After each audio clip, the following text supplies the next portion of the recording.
I used to work the night shift at a small gas station out on Route 28. It was about as remote as a gas station could get, just surrounded by woods and a few empty fields. We rarely saw any real trouble there, aside from the occasional shoplifter or someone trying to buy alcohol after hours. But mostly, it was just lonely. About a month into working there, I noticed something strange. Every single night, at exactly 2:47 a.m., a dark blue sedan would pull into the gas station parking lot. The car always parked in the farthest spot from the lights, hidden partially by shadow. A man, probably in his mid-40s, would step out, slowly approach the store, and walk inside. He was ordinary looking, but his eyes, they always looked tired, like he hadn't slept in weeks. He never said a single word. Not a hello, not a thanks, nothing. He'd walk up to the counter, grab a single pack of spearmint gum, pay in cash, and leave. Every single night, the same gum, the same transaction, the same expressionless face. After buying the gum, he'd get back in his car, sit in the driver's seat, and not move. Exactly 20 minutes later, at 3:07, he'd start the engine and slowly pull away. I never knew where he went or why he sat there every night, but it unsettled me deeply. One night, my curiosity got the best of me. After he left, I went into the back room and replayed the security footage from earlier. Everything looked normal at first. I saw him park, enter the store, and leave as usual. But as I switched camera angles, my stomach twisted. In the footage, just barely illuminated by the parking lot lights, I could clearly see the silhouette of a passenger in his car. That passenger wasn't sitting upright. They looked slumped, like they were sleeping or maybe even restrained. And as I zoomed in closer, it looked like their wrists were tied together. My heart started pounding. I thought maybe I was jumping to conclusions, seeing things that weren't there. Maybe it was just a weird angle. But the longer I stared, the clearer it became. There was definitely someone else in that car. That night, I couldn't sleep. The next shift, I decided to do something. When he pulled up at exactly 2:47 a.m., I felt sick to my stomach. I grabbed my phone, hiding it behind the register, as I recorded him discreetly. "Good evening." I tried to sound normal. He just stared at me blankly, putting his gum on the counter. His eyes seemed emptier than usual, lifeless. As he turned to leave, I called after him. "Hey, you all right?" He paused for a brief second at the door, his shoulders stiffened, but then continued walking without answering. I watched from the window as he sat in his car, motionless. I couldn't take it anymore. I picked up my phone and dialed the local police station, explaining everything. They sounded skeptical, but said they'd send a patrol car. 15 tense minutes passed, and I noticed something on the security camera. The man suddenly opened his car door, stepped outside, and stood perfectly still, staring directly at the gas station. I felt chills run through me. Then the passenger side opened. A small figure stumbled out onto the pavement. My stomach dropped. It was a woman. Her hands were definitely tied, and she was clearly struggling. I watched, horrified, as the man calmly approached her, grabbing her roughly by the arm, pulling her back toward the vehicle. Before he could force her inside, flashing lights filled the lot. 2 police cars sped toward them. I ran outside as the officers shouted for him to freeze. He didn't resist. He just stood there silently, staring directly at me, expressionless. The woman collapsed, sobbing, into one of the officers' arms. They immediately took him into custody. She explained that he'd taken her 2 days earlier and had been driving around aimlessly since, stopping here every night for reasons even she didn't understand. As they put him into the squad car, he never broke eye contact with me. It was a look that still haunts me, like he was silently promising we'd meet again. After that night, I never saw him or that car again. I quit that job shortly afterward, unable to shake the feeling of being watched every night. Even now, years later, whenever I drive past a gas station after dark, I can't help but glance at the parking lot, half expecting to see a dark sedan parked just out of reach of the lights.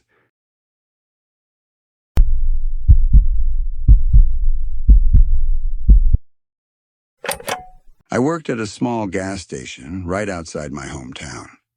The job wasn't ideal, but it paid well, especially the late shifts. Normally, I preferred working days, but occasionally I'd take nights if someone called out. One Friday, my coworker Jeff called in sick, so I covered his graveyard shift. It was just another quiet, lonely night at the station, or so I thought. It started around midnight when the store phone rang for the first time. The gas station's phone rarely rang, especially overnight.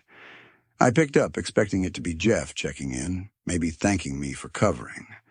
But all I heard was static. "Hello?"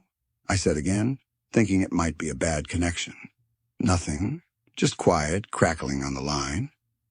I hung up, shaking my head and returning to restocking the shelves. 5 minutes later, the phone rang again. This time, I hesitated before answering. "Hello?" Again static, but underneath it this time, I swore I heard faint breathing.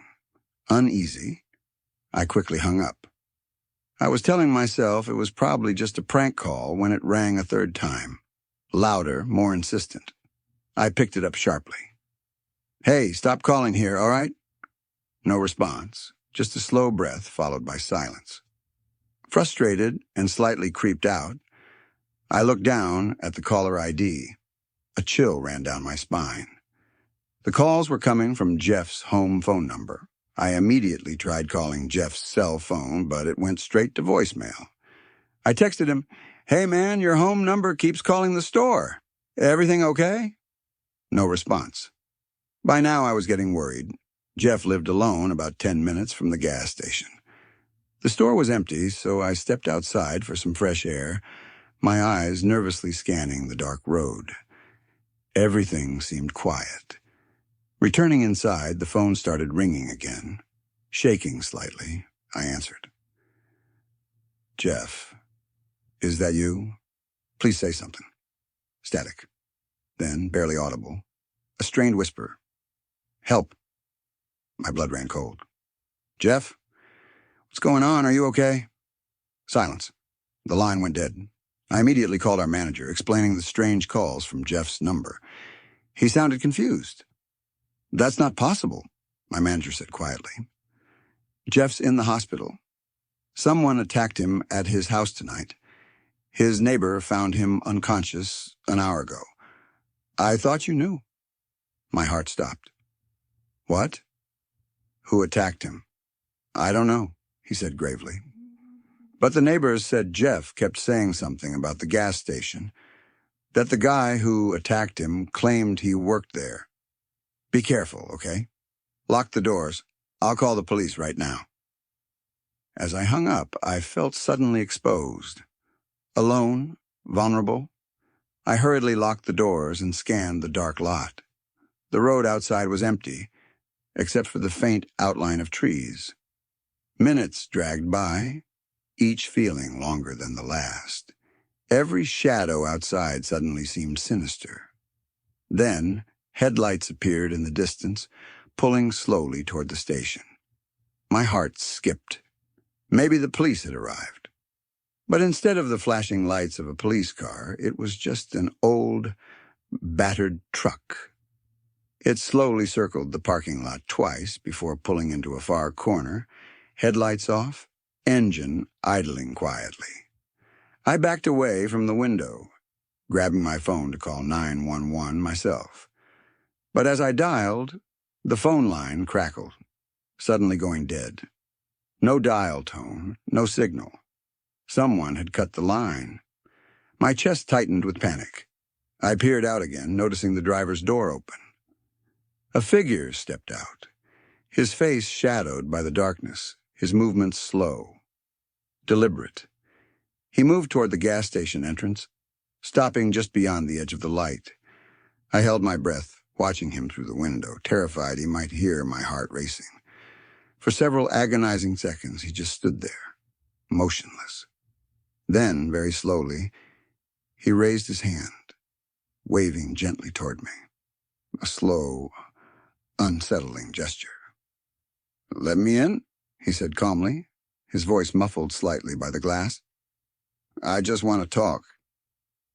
I didn't respond, my hands trembling. "I know you covered Jeff's shift tonight," he continued, stepping closer. His face was still obscured, but I saw him smile. "That was nice of you." His words filled me with dread. He knew Jeff, knew my schedule, knew far too much.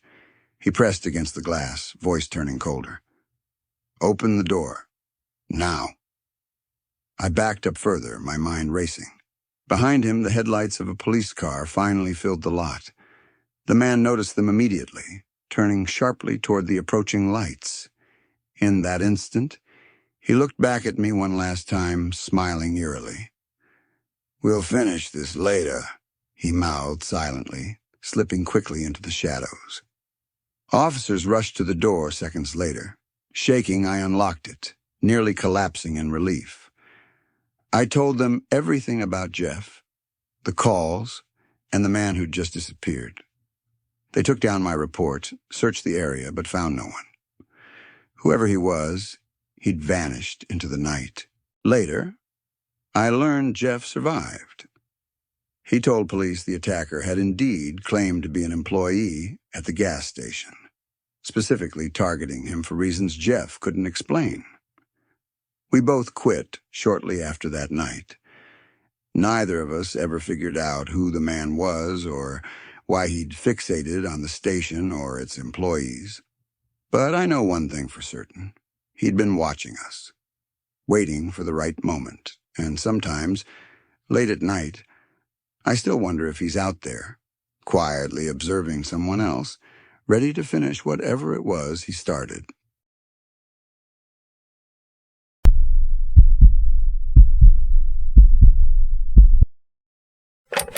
I was working late at the gas station off Route 17, counting down the minutes to closing. It had been pouring rain all evening, and the roads were completely empty. At exactly 11:55, 5 minutes before locking up, I saw headlights through the rain-slicked windows. A rusted pickup truck pulled slowly into a pump station. It idled for a minute, windshield wipers barely working, before finally shutting off.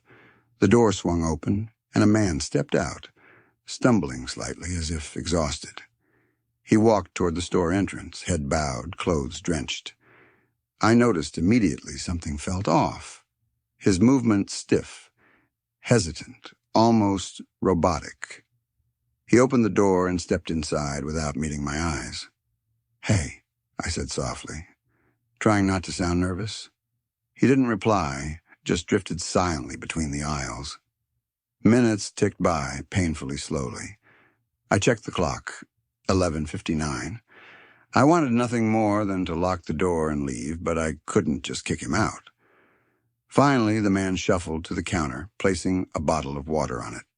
Still, he didn't look up, eyes hidden beneath a dripping baseball cap. "Anything else?" I asked. He shook his head very slowly. I rang him up, handing him his change. "You okay?" I finally asked. He didn't answer. Instead, he simply turned around and stood facing the door, perfectly still, blocking the exit. "Sir, is there a problem?" I asked more firmly. His shoulders tensed, but he still didn't respond.